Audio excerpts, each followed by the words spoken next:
తిరుపతి జిల్లా శ్రీకాళహస్తిలోని రాజీవ్ నగర్ కాలనీ అక్రమార్కులకు స్వర్గధామంగా మారిందనే ఆరోపణలు వెల్లువెత్తుతున్నాయి. గత 5 ఏళ్ల వైసీపీ పాలనలో రాజీవ్ నగర్ కాస్త అక్రమార్కులకు వరంగా మారిపోయిందని వాదనలు బలంగా వినిపిస్తున్నాయి. విచ్చలవిడిగా అర్హులైన లబ్ధిదారుల స్థలాలను బలవంతంగా ఆక్రమించేశారు. అప్పటి అధికార యంత్రాంగం అండదండలతో అమ్మకాలు చేసేశారు. ప్రస్తుతం ఆక్రమణలు, అక్రమ కట్టడాలపై కొరడా జులిపిస్తుండటంతో కొనుగోలు చేసిన వ్యక్తులు లబోదిబోమంటున్నారు.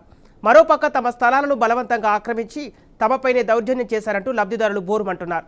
ఈ నేపథ్యంలో ఎమ్మెల్యే బొజ్జల వెంకట సుధీర్ రెడ్డి ఆక్రమణను నిగ్గు తేల్చాలని అధికారులను ఆదేశించారు.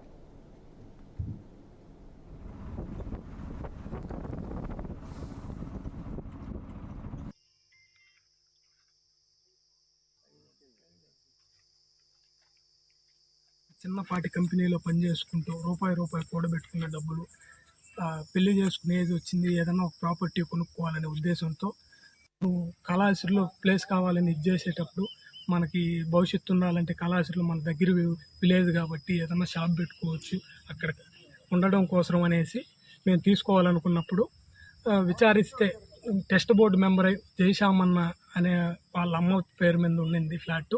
ఆన్నే మధ్యవర్తిగా ఉండి డబ్బులు తీసుకొని వాళ్ళ అమ్మ దగ్గర సైన్ చేసి ఇచ్చి ఆ డాక్యుమెంట్ మాకు హ్యాండ్ ఓవర్ చేశారు. అతను మా దగ్గర పట్టా కూడా ఇచ్చారు, ముందుగానే వెరిఫై చేసుకోమని కూడా చెప్పారు. విఆర్ఓ గారి దగ్గర, ఎంఆర్ఓ మేడం దగ్గర, అందరి దగ్గర వెరిఫై చేసుకోమని చెప్పారు. మేము డబ్బులు అందరి దగ్గర వెరిఫై చేసుకొని పక్కా ఒరిజినల్ జెన్యూన్ ఫ్లాట్, మీ దీని మీద కరెంటు బిల్లు ఉంది, ఇంటి పన్ను ఉంది, అన్నీ ఉందని చెప్పినాకే మేము పేమెంట్ కట్టినాము. అన్నీ ఉన్నాయనేసి విఆర్ఓ గారు, ఎంఆర్ఓ గారు, అధికారులు అందరూ చెప్పిన తర్వాతే మేము తీసుకోవడం జరిగింది. మధ్యవర్తిగా ఉండి మాకు ఆ ఫ్లాట్కి 6,60,000 మా దగ్గర డబ్బులు కట్టించుకొని ఆ ఫ్లాట్ మా పేరు మీద రాసిచ్చినారు. రాసిచ్చిన తర్వాత మళ్ళీ అధికారుల దగ్గర సంప్రదించి దాని మీద ఉన్న గతంలో వాళ్ళ అమ్మ మీద ఉన్న ఇంటి పన్ను, కరెంటు మీటరు మా పేరు మీదకు కూడా మార్చుకోవడం జరిగింది.